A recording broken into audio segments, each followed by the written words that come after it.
Bien, hermanos, hoy quiero que revisemos, que analicemos brevemente el capítulo 4, el capítulo 5 y el capítulo 6 de Romanos. Yo creo que yo he sido bastante insistente, no porque se me ocurrió, sino porque ese es el tema principal de la carta a los romanos, cuando he hablado hasta la saciedad acerca de la justificación por medio de la fe y no por medio de las obras. Pero nunca está de más resaltarlo, repito, porque es el tema principal de la carta a los romanos y porque aún en estos capítulos que vamos a estudiar hoy, el apóstol Pablo trata de hacer algunas ilustraciones prácticas acerca de esta verdad que debe ser una de las verdades fundamentales de la fe que nosotros decimos tener en Jesucristo. Es decir, la justicia por medio de la fe y no de las obras. Recuerden que el apóstol Pablo, cuando escribía estas cartas, estaba pensando en los hermanos que estaban en Roma, pero el Espíritu Santo estaba pensando no solamente en los hermanos que estaban en Roma, sino en los cristianos que iban a vivir a través de los siglos. Y esta carta ha sido fundamento principal junto con los evangelios, con el libro de los Hechos y otras cartas de la Biblia para formar el sistema de doctrinas que nos permiten entender cómo Dios salva al hombre, cómo Dios hace para aplicar la justicia divina en la vida de aquellos que son salvos. Entonces, el apóstol Pablo, en el capítulo 4, nos habla de dos personas fundamentales para ejemplificar cómo la gracia de Dios se ha manifestado desde un principio, no solamente desde Jesucristo, sino antes de Jesucristo, cómo Dios actuaba en el corazón de los hombres. Y utiliza dos personajes que son fundamentales, amados, queridos, respetados para los judíos. ¿Por qué para los judíos? Porque los judíos eran los principales creyentes de la iglesia de esa época. Recuerden que estamos hablando aproximadamente entre el año 55 y el año 58 después de Cristo.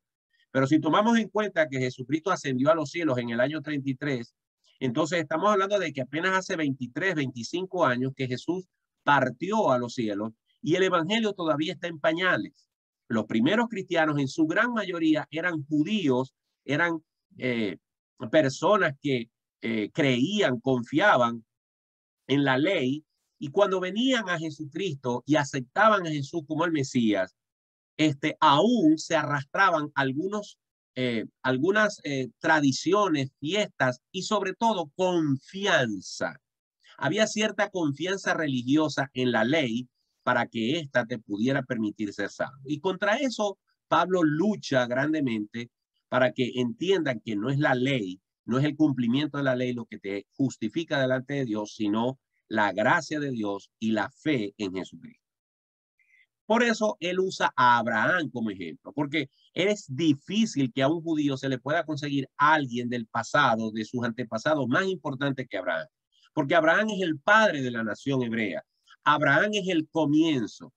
Si pudiéramos ejemplificar la genealogía de los judíos con una bola de hilo, podríamos decir que Abraham es por donde comienza ese hilo, por donde comienza esa gran cuerda que simboliza la genealogía. Y el otro personaje que el apóstol Pablo menciona es a David, el rey David. Y aunque Saúl fue el primer rey de Israel, eh, el, el rey David representa al hombre más importante de los reyes que reinaron sobre Israel. Y la Biblia misma dice que David era conforme al corazón de Dios y de esa forma fue que él lo escogió.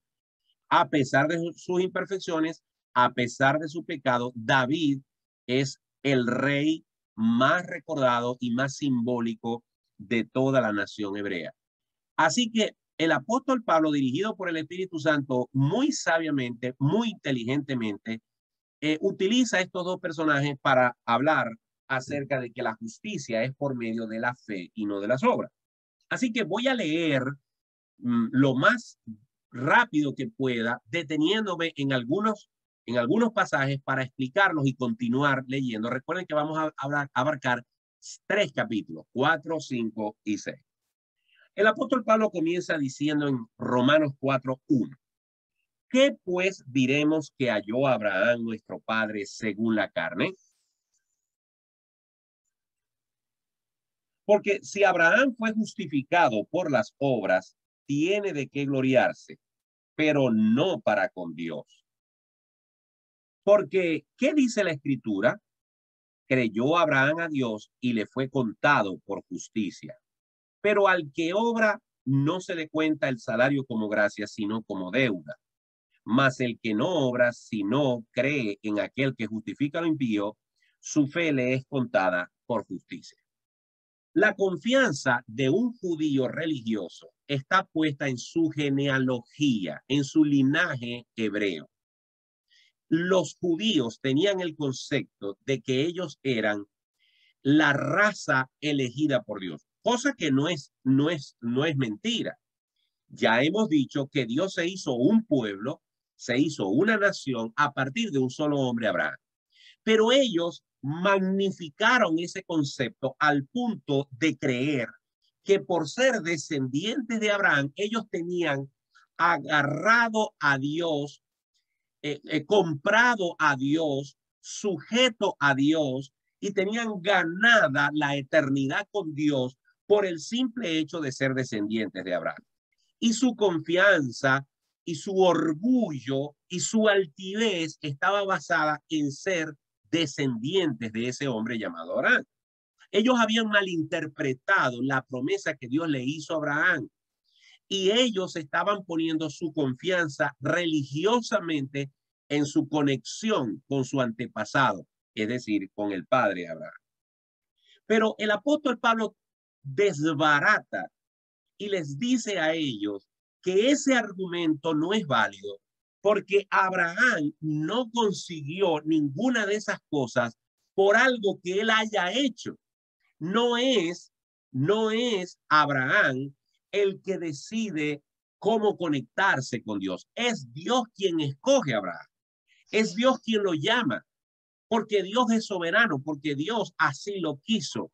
Y Dios le estableció a Abraham un pacto. No es Abraham el que pacta con Dios, es Dios el que pacta con Abraham. De tal manera que por eso el apóstol Pablo comienza con una pregunta retórica el capítulo cuando dice, ¿qué pues diremos? ¿Qué halló Abraham nuestro padre según la carne? Nada. Él no consiguió nada con Dios por algo carnal, por algún mérito que él tuviera, ni por algo que él haya hecho. Incluso él responde en forma hipotética, versículo 2, porque si Abraham fue justificado por las obras, como lo creían los judíos religiosos, tiene de qué gloriarse. Si eso fue así, dice Pablo, tiene que gloriarse, pero no para con Dios. ¿Por qué? Porque la Biblia dice, por gracia sois salvos por medio de la fe, y esto no es de vosotros, sino es un don de Dios. Y dice, para que nadie se gloríe. Ya yo he puesto el ejemplo de que si nosotros fuésemos salvos por las obras, uno de los grandes problemas que tendríamos es que cuando lleguemos al cielo, cada uno de nosotros estaría preguntándose quién tuvo más obras para estar allí. Y al llegar al cielo, tendríamos la tentación de no alabar a Dios por su misericordia, sino de sentirnos envanecidos de que estamos en el cielo porque fuimos tan buenos que llegamos allá. Por eso las obras no son el instrumento para llegar a Dios, porque de ser así, los hombres nos enorgulleceríamos de lo bueno que fuimos, no por obras para que nadie se gloríe. Pero la Biblia en el versículo 3 nos dice, creyó Abraham a Dios y le fue contado por justicia. ¿Cuándo, cómo y qué le creyó Abraham a Dios? Dios le dijo a Abraham en su vejez que él sería padre de muchos. Lo sacó en la noche y le dijo, cuenta las estrellas, y le dijo, no las puedo contar, son demasiadas. Bueno, así será tu descendencia. Y mira la arena del mar, cuenta los granos que hay en ella no los puedo contar, son muchos. Así será tu descendencia. Cuando Dios le hizo esta promesa a Abraham, todavía no había nacido ni Ismael, ni había nacido Isaac. Pero él era un hombre viejo. Él no entendía cómo Dios podía, a sus 80 y tantos años, podía hacer ese milagro. Pero Dios lo hizo y Abraham aceptó y le creyó a Dios. Alguien podría decir, pero ¿por qué si le creyó a Dios entonces se acostó con Agar? Bueno, porque nosotros también le creemos a Dios y en nuestro andar por este mundo, a pesar de que tenemos nuestra confianza puesta en Dios, también muchas veces fallamos y muchas veces desconfiamos y muchas veces desilusionamos a Dios.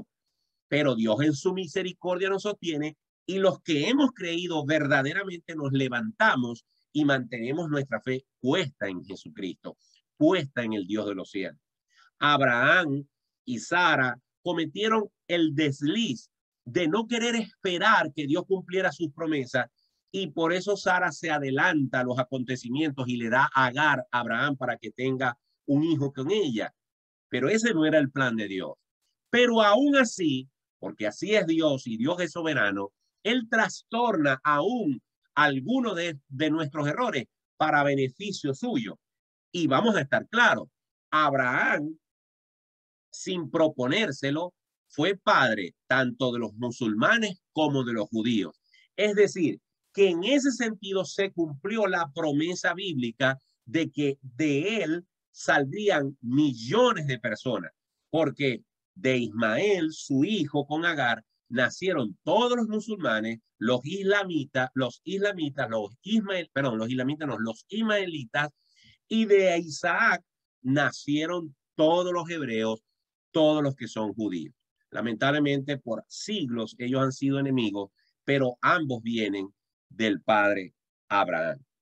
Ahora bien, lo importante del versículo 3 es que Pablo usa la expresión creyó Abraham a Dios, creyó. El acto de Abraham fue creer y ese creer le fue contado por justicia. Es decir, que la justicia de Dios le fue imputada a Abraham no por hacer algo, sino por creer en Jesucristo. Ahora bien, usted dirá, pero ¿cómo iba a creer en Jesucristo si aún Jesús no había venido a la tierra? Incluso Jesús iba a ser un descendiente 2000 años después de Abraham. Porque la Biblia nos dice con claridad de que Dios es Padre, Hijo y Espíritu Santo, y dentro de la sabiduría eterna de Dios, al creer Abraham a Dios, al mismo tiempo estaba creyendo en el Hijo, estaba creyendo en el Espíritu Santo, aun cuando el sacrificio de Jesús no se había ejecutado, él estaba creyendo en la promesa de lo que Dios le había dado y le había dicho que creyera. Ahora bien, el versículo 4 trata de ejemplificar aún más el hecho de que Dios no nos debe nada a nosotros. Porque todavía, y hay que reiterarlo, todo pensamiento de salvación en la religión viene dado por creer que mientras que yo hago cosas buenas, estoy acumulando buenas obras en el cielo, que Dios me va a tener que pagar algo por ellas. Por eso es que la gente, cuando tú le preguntas, si tú mueres esta noche, ¿irías al cielo? La gente te dice sí. Y los que te dicen sí, te dice, le preguntas, la segunda pregunta que le hace, ¿y por qué crees que vas a ir al cielo? Porque yo he sido una buena persona. Y como he sido una buena persona, Dios me va a tener que salvar porque Él está en deuda conmigo. El problema es que Dios no nos debe nada, porque dice la Biblia que aún nuestras buenas obras son como trapo de inmundicia. Es decir, que la gracia es aquello que Dios nos regala. Pero si Dios nos salvase por las obras, entonces Dios nos tendría que pagar como si Él tuviera una deuda con nosotros. No, los que estamos endeudados con Dios somos nosotros, pero Él por su misericordia, por gracia, nos justifica, nos perdona y nos hace suyos a pesar de que nosotros somos impíos. Muy bien. Ahora, en el versículo 6, el apóstol Pablo menciona al otro personaje, no solamente Abraham, que es muy respetado, querido por los judíos, sino que trae a colación a David. Versículo 6. Como también David habla de la bienaventuranza del hombre, a quien Dios, escuche bien, a quien Dios atribuye justicia sin obras. Fíjense, Pablo está diciendo que la justificación por gracia, la justificación por la fe, no es una cosa que nació con Jesucristo en la cruz. No. David, que vivió 700, 800 años antes que Jesús, está hablando acerca de la justicia de Dios aplicada al hombre por la gracia, por la misericordia de Dios.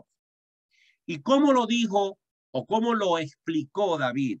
Lo explicó diciendo en el Salmo 4, bienaventurados aquellos cuyas iniquidades son perdonadas y cuyos pecados son cubiertos. Bienaventurado el varón a quien el Señor no inculpa de pecado.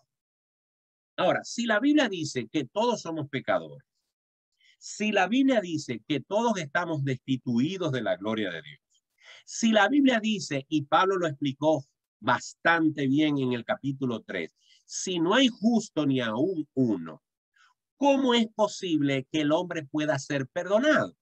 Si hemos dicho que nuestras obras buenas, nuestras obras positivas son como trapos de inmundicia para con Dios y no son suficientes para ser perdonados, entonces, ¿cómo habla aquí David acerca de la bienaventuranza?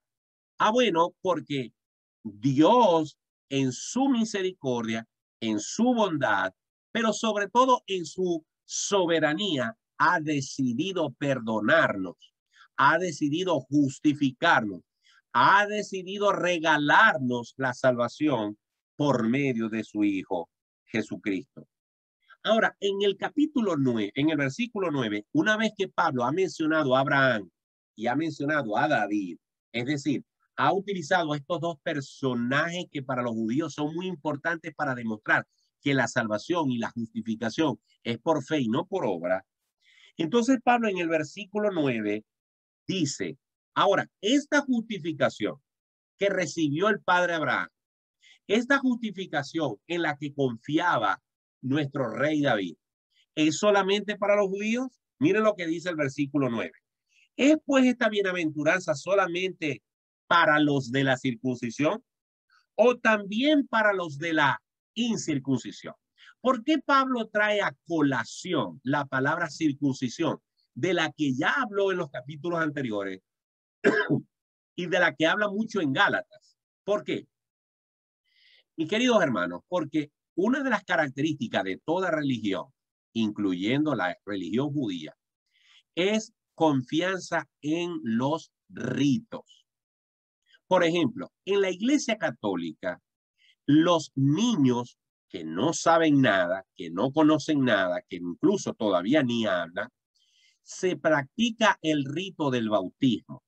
La Iglesia Católica enseña a sus fieles que se debe bautizar al niño para quitarle el pecado original. Ahora, no entiendo de dónde sacaron eso, porque la palabra de Dios habla claramente que por medio del derramamiento de la sangre de Jesucristo es la remisión de pecados. El único elemento que ha sido derramado en la tierra para que nuestros pecados sean perdonados es la sangre de Jesús, que por cierto no sirve ni para sanar, ni para proteger, ni para declarar que la sangre nos libra y nos protege de todo mal. No, la sangre de Cristo, como lo hemos dicho en otras oportunidades, solamente debe ser invocada y relacionada simplemente con la redención de nuestros pecados. La liberación es el precio que Cristo pagó para que nosotros fuésemos libres. ¿Ok? Ahora bien, la Iglesia Católica inventa entonces el hecho de que al niño hay que bautizarlo para quitarle el pecado original. No hay versículo que apoye eso. Segundo, los niños, mientras que son niños, aunque nacieron y son humanos y en potencia son pecadores, esa naturaleza pecaminosa todavía no los hace culpables. De hecho, Jesús dice, dejad a los niños venir a mí y no se los impidáis, porque de los tales es el reino de los cielos. Jesús también dijo, el que no sea como un niño no entrará en el reino de los cielos. Por lo tanto, toda persona cuando es un niño tiene inocencia, no ha pecado, su naturaleza pecaminosa no se ha activado y por lo tanto ese niño, si llega a morir, iría al cielo. ¿Por qué? Porque así lo asegura la Biblia. Entonces, enseñarle a las personas que hay que bautizar a los niños para quitarles el pecado original y para que si se mueren no se vayan al limbo, otro invento de la Iglesia Católica, no tiene basamento bíblico. Pero además del bautismo, en la Iglesia Católica se dice que los niños al cumplir cierta edad, 10, 11 años, se debe hacer la primera comunión para que ellos participen del rito de la misa y de la Eucaristía. En este rito de la misa y de la Eucaristía, los católicos han inventado un concepto llamado la transubstanciación. Ellos dicen que cada vez que el sacerdote levanta el pan o la hostia y los fieles se meten la hostia en la boca y la mastican, están masticándose literalmente la carne de Cristo.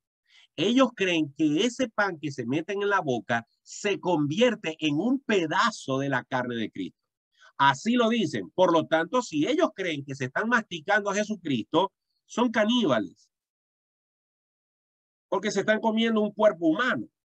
Pero la razón por la que ellos quieren creer que se están masticando a Cristo es porque la Iglesia Católica, al practicar ese rito, no está haciendo otra cosa que crucificar a Jesucristo todos los días en todas partes donde hay una iglesia católica. Y si ellos dicen, como lo dicen, que al tomarse el vino, al tomarse la copa, se están tomando literalmente la sangre de Cristo, son vampiros, porque se están tomando un trago de sangre. ¿Y saben por qué ellos quieren creer que ese líquido se convierte en la sangre de Cristo? Ya te doy el chance, Zuleima. ¿Saben por qué quieren creer eso? Porque ellos creen que ese líquido, cuando les pasa por aquí, los está purificando de todos los pecados que hicieron la semana pasada. Pero Cristo fue crucificado una vez y para siempre.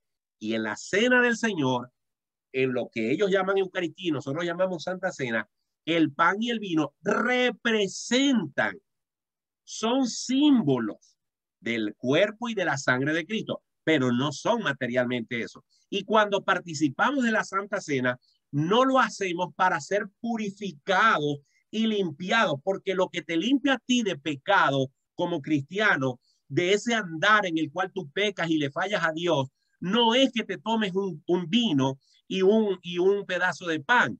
Lo que te santifica, lo que te purifica y lo que hace que Dios perdone tu pecado del día a día es que vayas a tu cuarto, ores en lo secreto, le pidas a perdón a Dios en lo secreto, confieses tu pecado y le pidas al Señor que te limpie y te guarde y te haga cada día más santo.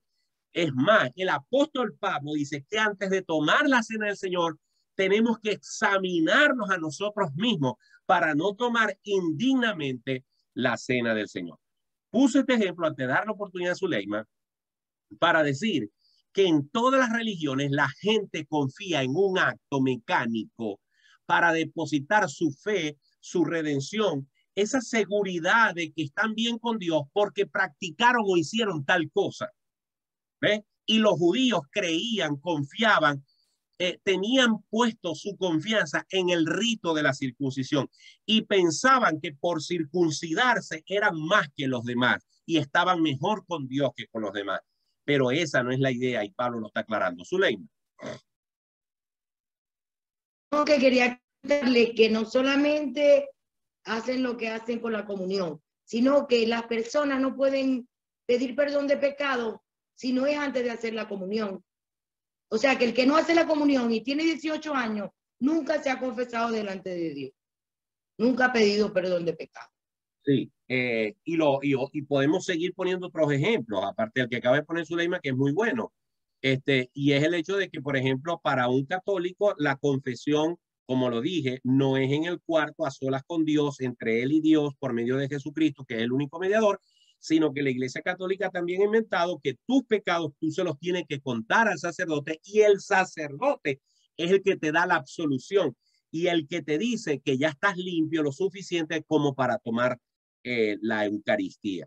Son inventos que lo único que hacen es darle a las personas un bastón, una muleta, una sensación de seguridad que no puede funcionar porque la persona está confiando en el rito y no está confiando en la gracia de Dios.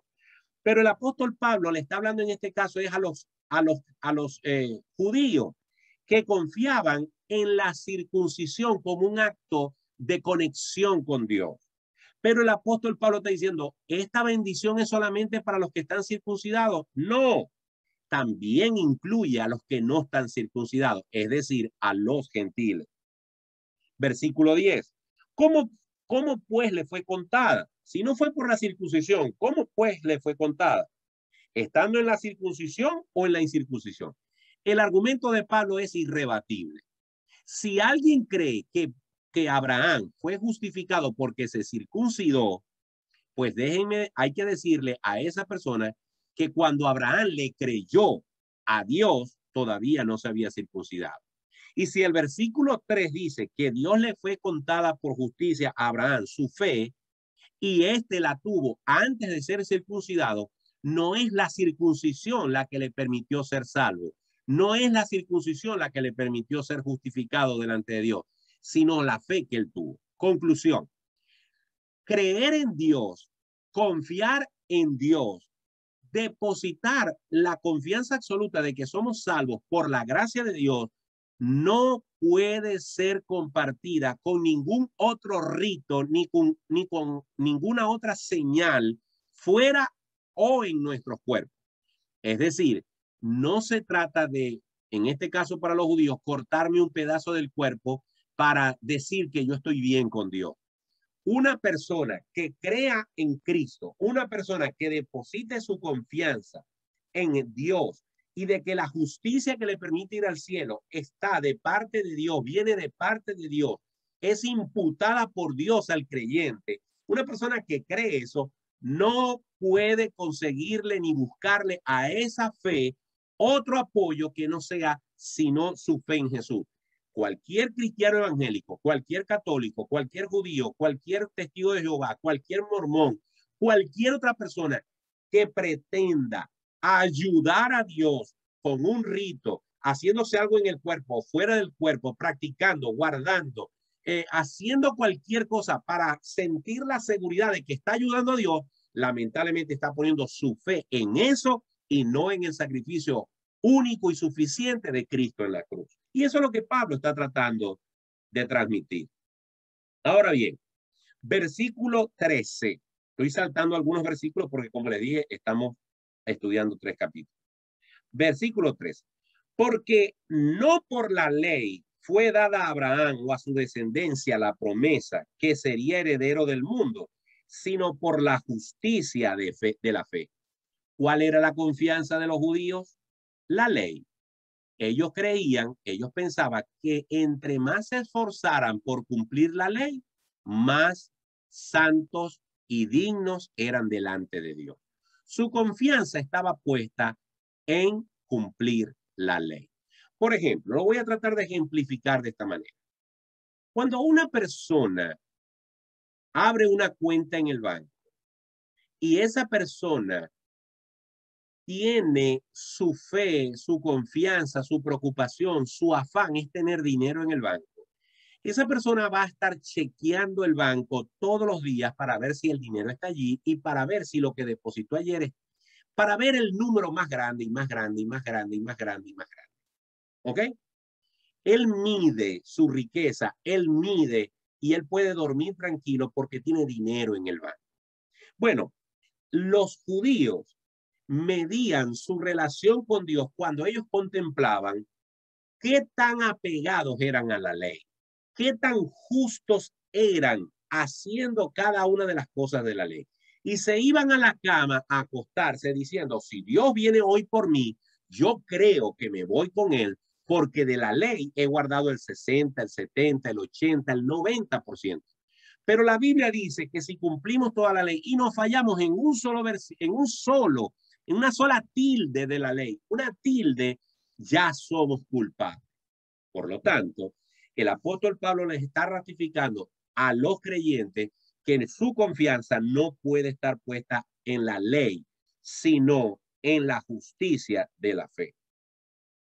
Versículo 16. Por tanto, es por fe, para que sea por gracia, a fin de que la promesa sea firme para toda su descendencia, no solamente para la que es de la ley, sino también para la que es de la fe de Abraham, el cual es padre de todos nosotros.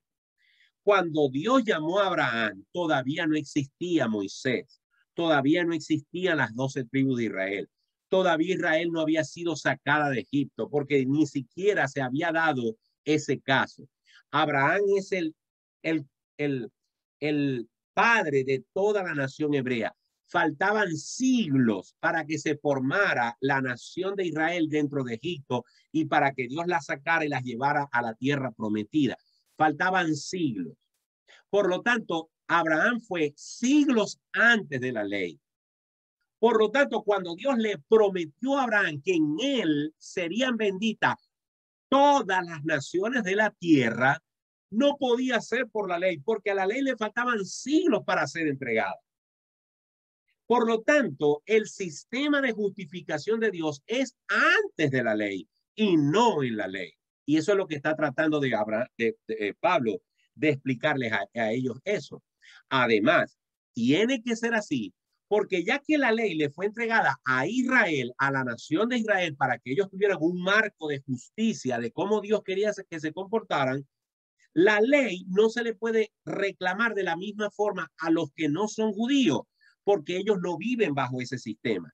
De tal manera que si Dios estaba prometiendo que bendeciría en él a todas las naciones, estaba tomando en cuenta la justicia que Dios imparte y no la ley que Dios le dio a Moisés. Ahora, versículo 20. Versículo 20. Tampoco dudó por incredulidad de la promesa de Dios, sino que se fortaleció en fe dando gloria a Dios, plenamente convencido de que era también poderoso para hacer todo lo que había prometido, por lo cual también su fe le fue contada por justicia. Una vez más, el apóstol Pablo en el versículo 22 reitera lo que dice el versículo 3.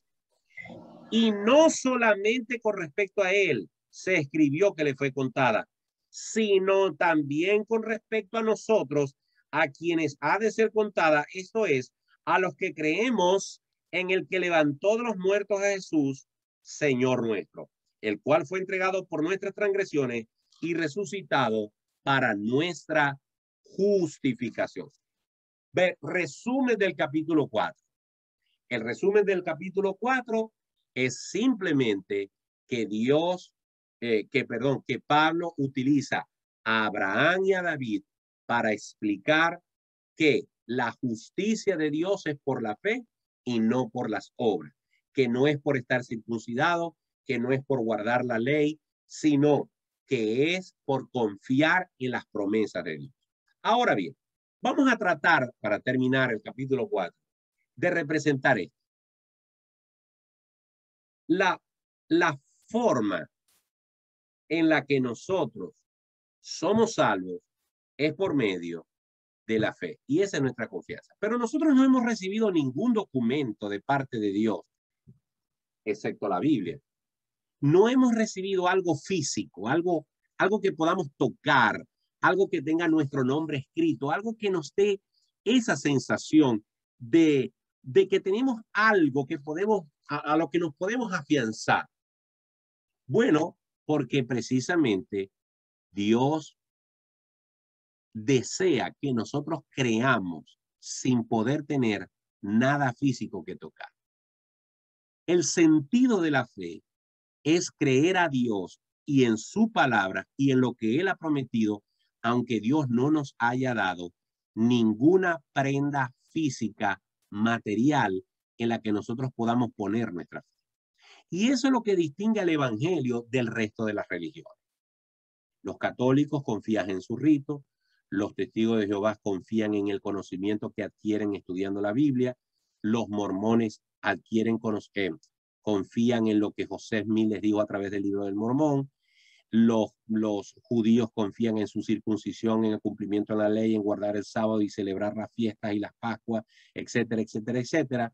Y así cada religión, usted va a encontrar un elemento común. Todos están confiando en algo material, en algo que ellos pueden controlar.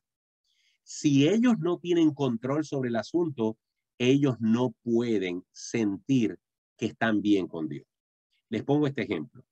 Hace unos días atrás, estando yo aquí de reposo, me llamó una persona por teléfono. No acostumbro a tomar llamadas telefónicas de números desconocidos, pero aquí hay un sistema de que cuando el número es para ofrecerte cualquier tontería, el mismo teléfono te dice que es una llamada scam, una llamada para molestarte.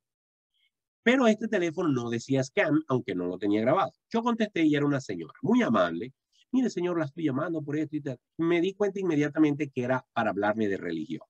Y empezó a mencionarme que qué bueno, que Dios, qué tal, que si a mí me parecía bien. Y yo me fui dando cuenta por el camino de que era una persona de los testigos de Jehová. Y ella hablándome.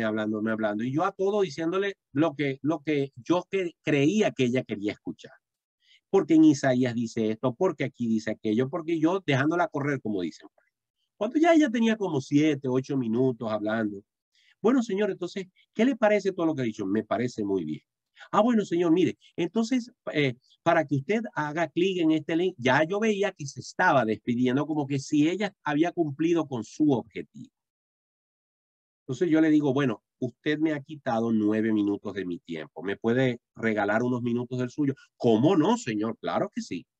Le digo yo, ¿qué me ofrece usted? Porque ella me estuvo hablando de la esperanza, de esto, de aquello, de que Dios iba a traer un mundo nuevo. Bla, bla. Digo yo, mire, todo eso que usted me ha dicho es muy bonito. Pero ¿qué esperanza me puede dar usted a mí si yo muero el día de hoy? Imagínense que yo me estoy muriendo. ¿Qué esperanza me puede dar? Cuando yo le hago esa pregunta, ella empezó, como decimos en Maracaibo, a pistonear. Bueno, señor, Apocalipsis dice que ya la muerte no existirá más. Y sí, eso lo dice Apocalipsis, pero eso es para los que van a morir en el futuro. Pero ¿qué pasa si yo tengo un cáncer y hoy es mi último día sobre la tierra? ¿Qué esperanza me da usted a mí? Va a haber un día en que la muerte va a ser acabada y va a ser echada al infierno. Pero a hoy, ¿qué esperanza? Bueno, señor, yo no sé qué pasa a ti. Lo cierto fue que yo la fui arrinconando al punto de que ella dijo lo que ya yo sé de los testigos de Jehová. Yo le dije, dígame cómo hago para ir al cielo, cómo hago para ser salvo, cómo hago para estar bien con Dios. Bueno, eso es a través del conocimiento de la Biblia, del conocimiento de las Escrituras. Y le digo yo, pero si yo me muero hoy, ¿cómo puedo conocer las Escrituras? No tengo tiempo. Bueno, señor, mire, voy a tener que dejarlo porque ya he estado mucho tiempo con usted y necesito, le digo yo, pero no me parece justo que usted me haya quitado 9 minutos y yo llevo 4 y usted, bueno, señor, pero yo le dije, ¿sabe qué? ¿Sabe lo que pasa? Que yo sí tengo una esperanza, no para mañana ni para traspasado. Es una esperanza que disfruto ayer, la disfruto hoy y la disfruto cada segundo de mi vida. Yo he creído que Jesucristo murió por mí en la cruz del Calvario y tengo la confianza absoluta de que si muero en este momento, yo voy al cielo porque Cristo pagó por mis pecados y pam. Y le dije, lamentablemente quisiera contarle más, pero usted no tiene tiempo. Y ¡plum! Le tranqué. Entonces, lo que les quiero decir es que todos los religiosos, todos, incluyendo algunos evangélicos, confían en su salvación porque creen que hoy se portaron bien. Y algunos desconfían de su salvación porque como hoy se portaron mal, entonces ya no van a ser salvos. Hermano, el que es de Cristo ha sido comprado por la sangre de Jesús y su nombre ha sido anotado en el libro de la vida. Su seguridad no puede estar puesta en sus obras, sino en la obra que Cristo hizo en la cruz. Ese es el centro de la doctrina cristiana y ese es el centro del libro de Romanos. Y eso es lo que Pablo está tratando de transmitirle a los romanos en el capítulo 4. Ahora hablemos del capítulo 5 porque se nos está yendo el tiempo violentamente. Resultados de la justificación. El versículo clave de este pasaje es el versículo 1, uno de los pasajes más hermosos del Nuevo Testamento. Justificados pues por la fe, tenemos paz para con Dios por medio de nuestro Señor Jesucristo. Exprimamos este versículo. Justificados pues. Miren, justificados pues es como haber agarrado el capítulo 4 y lo hubiéramos resumido en 2 palabras, lo hubiéramos comprimido, lo hubiéramos hecho una sola cosa bien condensada. El apóstol Pablo dice, miren, ya no se los puedo explicar más. Justificado. Todo lo que les he dicho desde el capítulo 1 hasta el capítulo 4 trae como consecuencia que los que creemos en Cristo hemos sido justificados. ¿Estamos justificados delante de Dios por alguna obra nuestra? No, porque Jesucristo se pone entre nosotros y Dios y nos imputa, nos regala, nos atribuye su justicia. Por eso Dios nos puede perdonar. Por eso Dios nos puede permitir ir a Él. Por eso estamos reconciliados con Dios. Justificados pues por la fe, tenemos paz. Mi querido hermano, alguien una vez convocó a unos artistas para que representaran la paz con unos dibujos. Entonces, cuando hubo el concurso, presentaron quién ganó el tercer lugar. Fueron de tercero, segundo, hasta el primer lugar, quién ganó el primero. Entonces, cuando revelaron el cuadro de la persona que representó la paz y que quedó en tercer lugar, el cuadro era un cuadro precioso. Un cuadro de un cementerio con unos árboles frondosos, con unas lápidas blancas, con un césped verde perfecto, con los pajaritos que se veían que estaban volando y la luz de los rayos del sol en un atardecer entrando por la copa de los árboles. Usted miraba aquel cuadro y usted sentía una paz tremenda. Ese quedó en tercer lugar. En segundo lugar, el cuadro fue el de una madre con su bebé sentada en un mecedor en una ventana de su cuarto, entrando la luz tenue de la mañana y la atención había que ponerla en el rostro de aquel bebé que estaba comiendo del seno de su madre con una cara angelical que transmitía una paz tremenda. Ese fue el cuadro que terminó en segundo lugar. Ahora, el cuadro que ganó el premio era un cuadro muy distinto a los demás. Era el cuadro de un barco de velas que estaba a punto de hundirse. Este barco estaba en medio del mar con unas nubes horrorosamente oscuras, con unas centellas que iluminaban de forma grotesca el cielo, con unas olas inmensas que casi cubrían el barco. La cara de los marineros se podía apreciar un desespero, una tribulación cuando veían que las olas casi lo cubrían. Y todo el mundo se preguntaba, pero ¿cómo este cuadro puede ganar el primer lugar? El primero era un cementerio, el segundo era una madre amamantando a su hijo. ¿Cómo este cuadro tan dantesco representa el primer lugar a la paz? Entonces los jueces dijeron, miren el mástil del barco.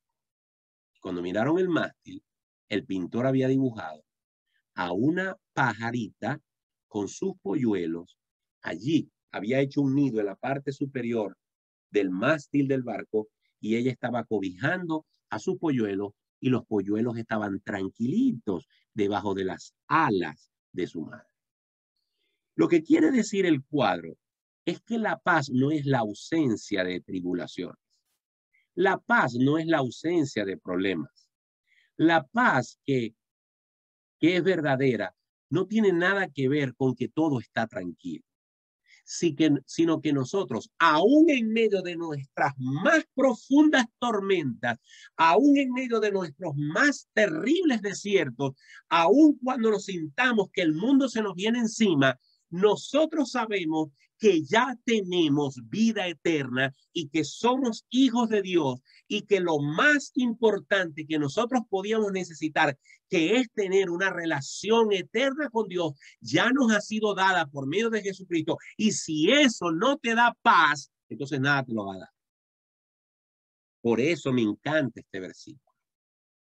Tenemos paz para con Dios por medio de nuestro Señor Jesucristo. Qué hermoso pasaje. Deberíamos de aprendérnoslo de memoria.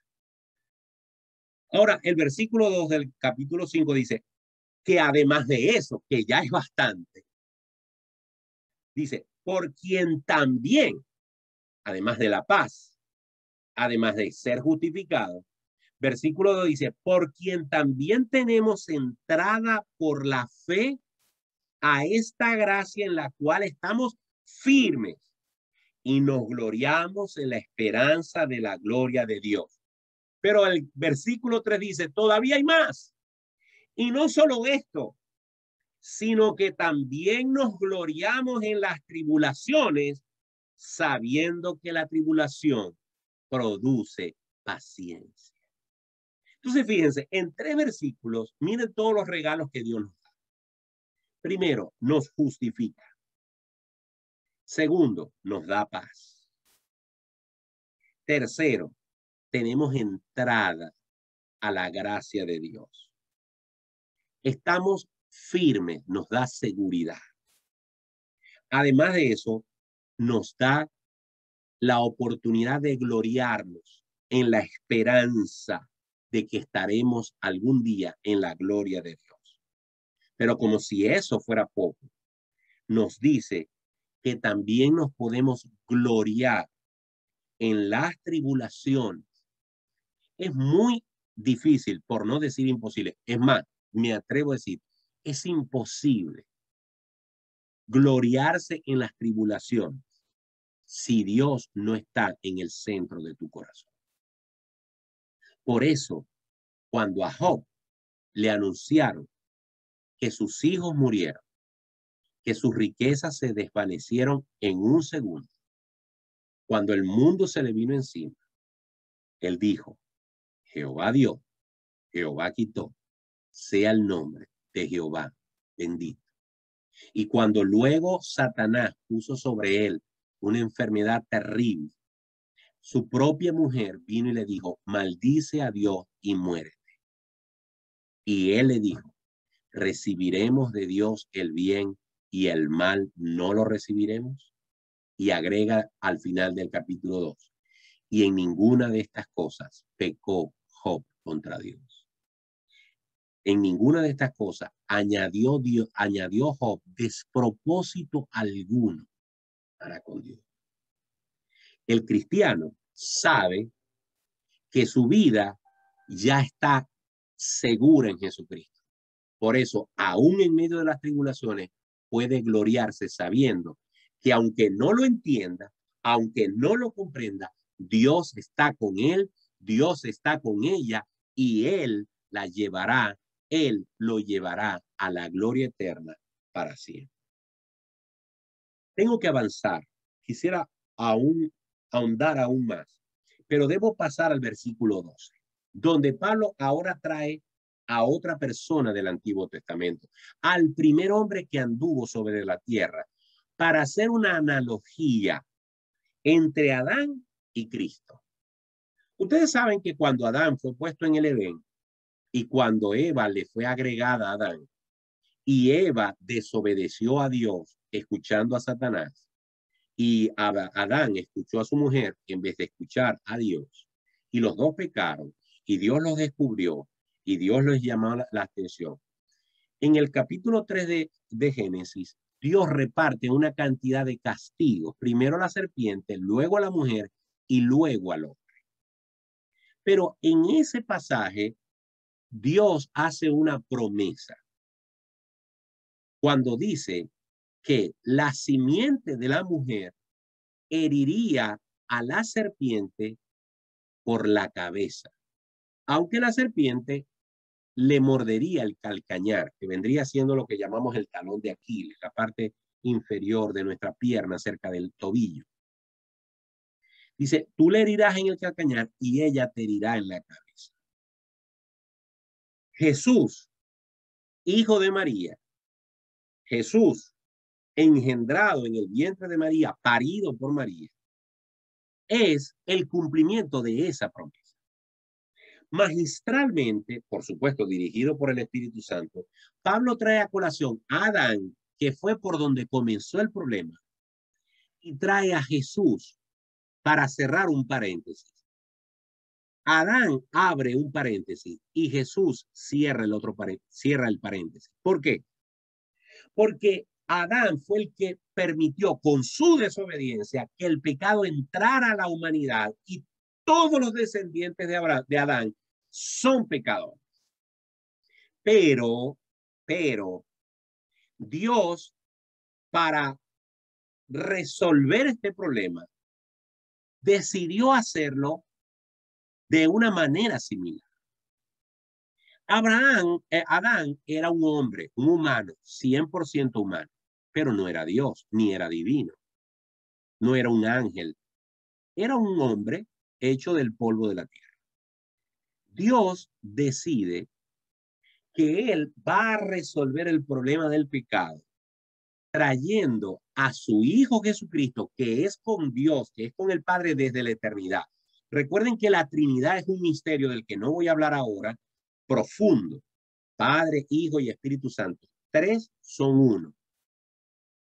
Y el Hijo, la persona del Hijo, que es Dios, estando en la forma de Dios, estando en el cielo, sin todavía ningún cuerpo humano, decide insertarse en la humanidad.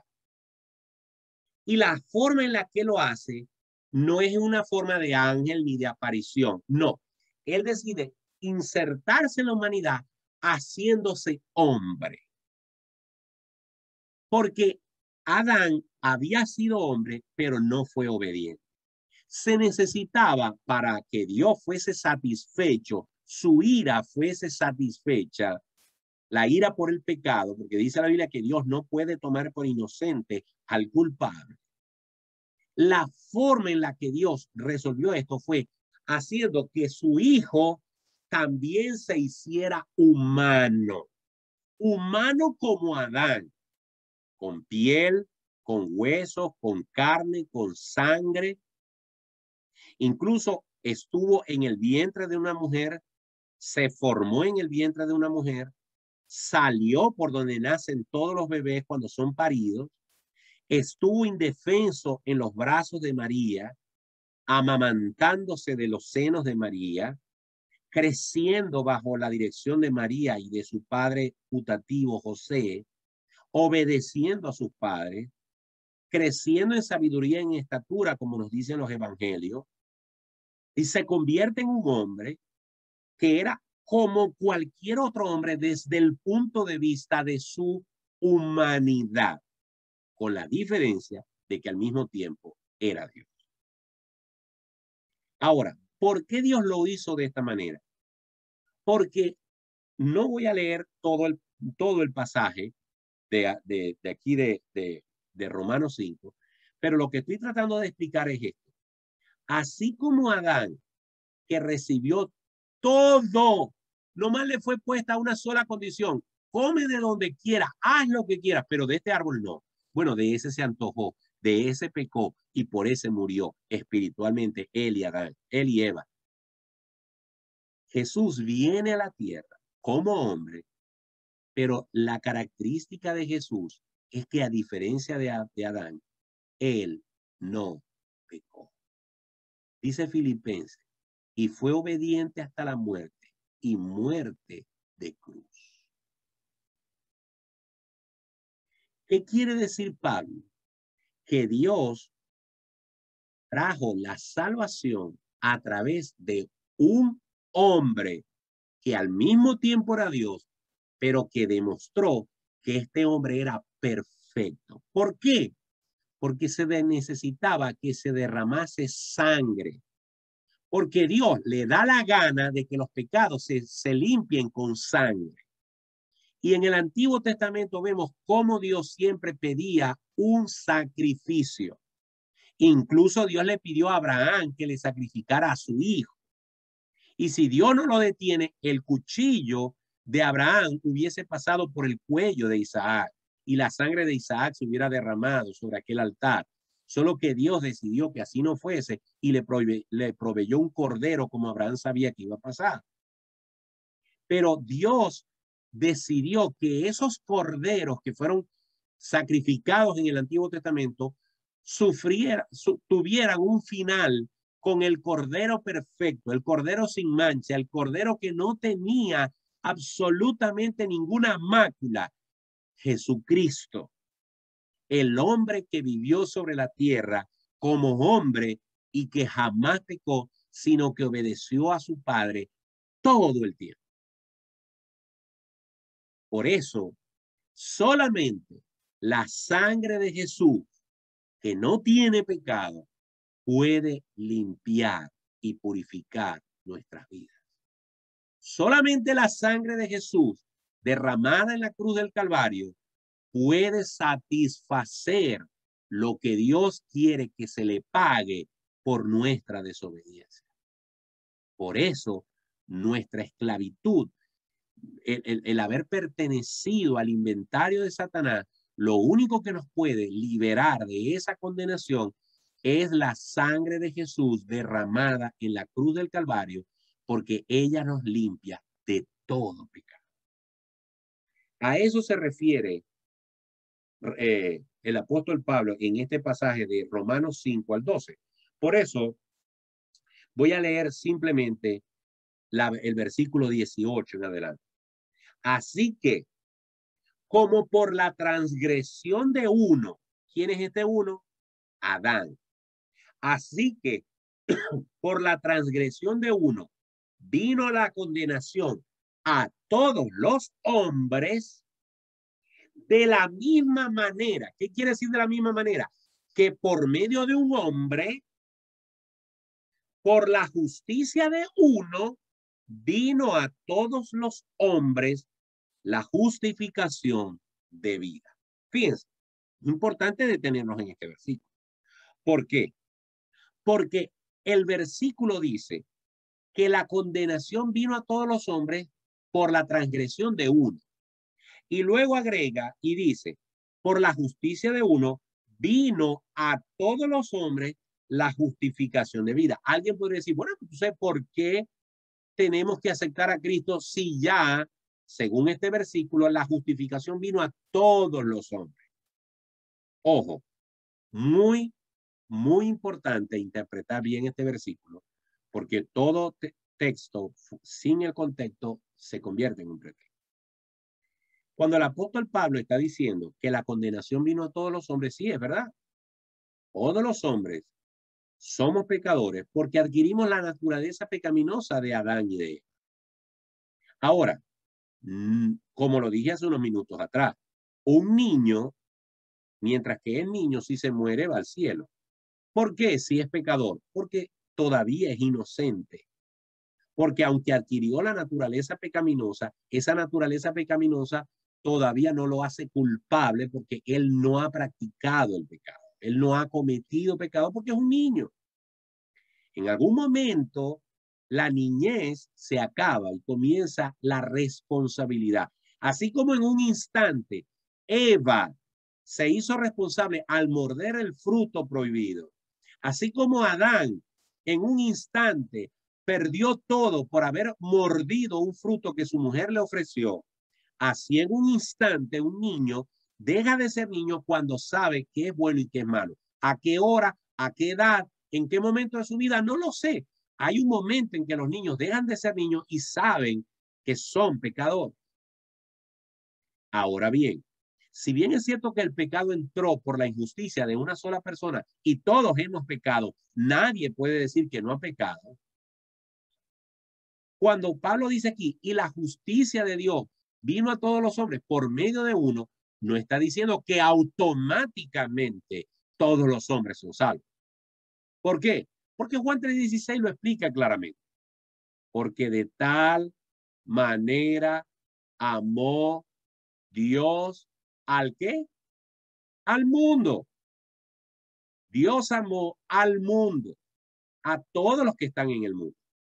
Los amó, porque de tal manera amó Dios al mundo.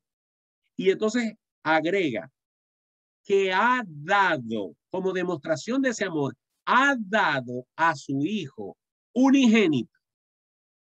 Primero ama, segundo lo demuestra, dando a su Hijo. Ahora, eso es lo que hace Dios. La segunda parte de Juan 3:16 dice, para que todo aquel que crea en él no se pierda, mas tenga vida eterna. En los Estados Unidos hay 335 millones de personas. Voy a poner solamente el ejemplo de este país. Y en este país hasta ahora se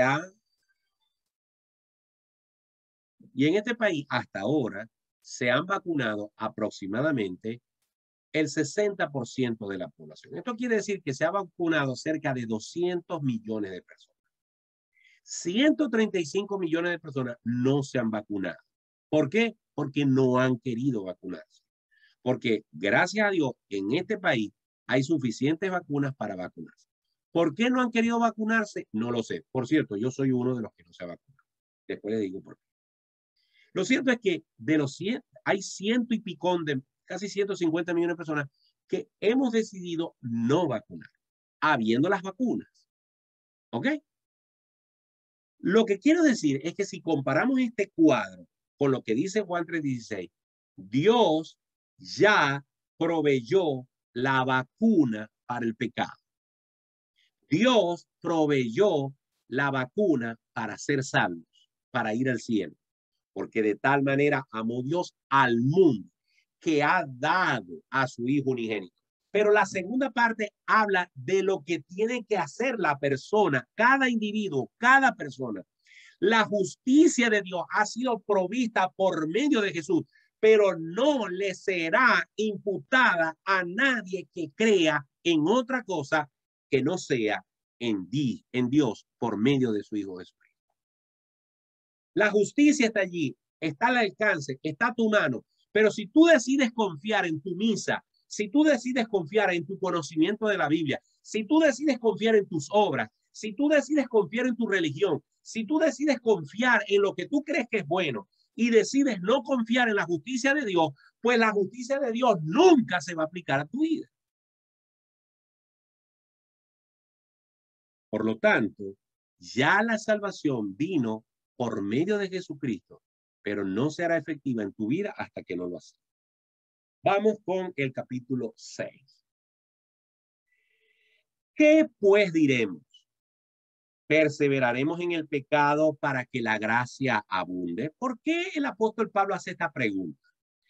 Recuerden que ya yo les he explicado que el apóstol Pablo, tanto en Romanos como en Gálatas, hace muchas preguntas retóricas. Preguntas retóricas significa preguntas que tienen respuesta en sí mismas, que se responden automáticamente. Pablo tiene que hacerlo porque él está enviando una carta que está a cientos de kilómetros y él no va a obtener el feedback. Él no va a obtener la respuesta en vivo. No es lo mismo que ustedes y yo estemos hablando y ustedes me pidan un momentico y abran el micrófono y me digan algo y me digan, pastor, nada de lo que usted está diciendo yo no entiendo. Vuelve a explicarlo. O pastor, sí me gustó mucho. O no había la posibilidad de esta interacción, ni siquiera de una llamada telefónica, nada. Pablo, mientras que está escribiendo la carta, inspirado por el Espíritu Santo, él está pensando, cuando yo escriba esto, ¿qué van a preguntarse los que están allá? Porque hasta el capítulo 5, él está hablando acerca de que Dios, mientras abundó el pecado, sobreabundó la gracia. Entonces él dice, ya va, esto yo lo entiendo y yo quiero que ellos lo entiendan, pero alguien puede decir, bueno, pero si el pecado a la sobreabundar abundó la gracia, entonces pequemos. Por eso dice él, ¿qué pues diremos? Perseveraremos en el pecado para que la gracia abunde. En otras palabras, Pablo está tratando de adelantarse a las preguntas que alguien maliciosamente va a querer hacer, tratando de desfigurar lo que él está diciendo. Y como él sabe que puede suceder que alguien se lo pregunte, entonces él se adelanta y dice, ¿qué pues diremos? ¿Perseveraremos en el pecado para que la gracia abunde? En ninguna manera. Versículo 2. Porque los que hemos muerto al pecado, ¿cómo viviremos aún en él? Cuando una persona ha creído en Cristo, cuando una persona ha sido salva, cuando una persona ha confiado en Jesús, ya su vida no puede ser igual. Ciertamente no se va a convertir en una persona impoluta, no se va a convertir en una persona perfecta que no va a fallar, pero va a disminuir progresiva y drásticamente su vida pecaminosa. Los vicios, el carácter y muchas cosas que eran parte de la vida cuando no se tenía Cristo, empieza a cambiar drásticamente. No podemos ser iguales. No podemos vivir en esa antigua manera de vivir. En otras palabras, el balance de nuestras obras en Cristo Jesús tienen que ser mucho mayores que nuestras malas obras. Los frutos de arrepentimiento en nuestras vidas tienen que ser mucho más que nuestras imperfecciones. Y a medida que pasan los días, y a medida que pasan las semanas, y a medida que pasan los meses, y a medida que pasan los años, un cristiano verdadero jamás estará conforme con la vida espiritual que tiene hoy. Mañana va a querer ser mejor. No solamente se trata de leer la Biblia y de orar, se trata de cambiar nuestra actitud, de cambiar nuestro carácter para parecernos más a un hijo, a una hija de Dios.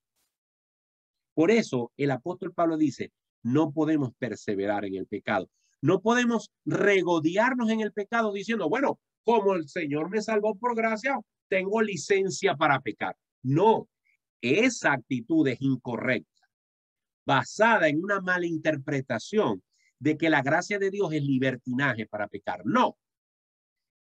El cristiano que ha entendido, que ha valorado, que ha comprendido que siendo un pecador, Dios lo amó y lo santificó, lo justificó, lo compró, lo limpió, lo hizo salvo por medio de Jesucristo. El resultado de eso es que esa persona va a vivir para la gloria de Dios. Y para vivir para la gloria de Dios tenemos que apartarnos lo más que podamos de toda actitud que sea pecaminosa. Ahora bien, versículo 7. Porque el que ha muerto ha sido justificado del pecado. Y si morimos con Cristo, creemos que también viviremos con él, sabiendo que Cristo, habiendo resucitado de los muertos, ya no muere. La muerte no se enseñorea más de él. Porque cuanto murió al pecado murió una vez por todas, mas en cuanto vive, para Dios vive. Así también vosotros, escuchen bien, así también vosotros consideraos muertos al pecado, pero vivos para Dios en Cristo Jesús, Señor nuestro. Hermanos, vivir muertos al pecado es una de nuestras responsabilidades como cristianos. Es algo que Dios nos ha delegado. Podemos o no podemos vivir muertos al pecado. Cuando una persona está muerta, usted puede tomar un cigarro o algo caliente, pegárselo en alguna parte del cuerpo y no va a haber ninguna reacción porque está muerta. Así deberíamos de ser nosotros en nuestra vida cristiana. Yo he sido muy honesto con ustedes y les he dicho que como hombre que soy de carne y hueso, yo soy un pecador. Incluso les hablé durante algunos meses de mi vergüenza, de mi frustración, de mi dolor por tener que lidiar con un problema que era resultado del pecado y era la forma en la que me alimenté durante años.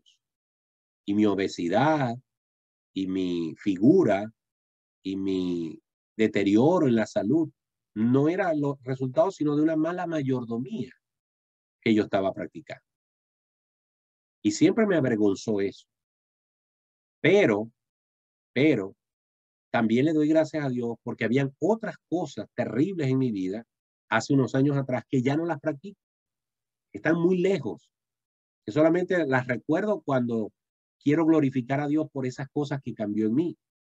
Por ejemplo, yo recuerdo que cuando yo era mucho más joven y manejaba en nuestra ciudad, Maracaibo, una ciudad de locos, manejando, yo era siendo cristiano, siendo un líder juvenil, siendo incluso empezando mi pastorado, yo era un hombre que respondía con violencia a los abusos de otros choferes.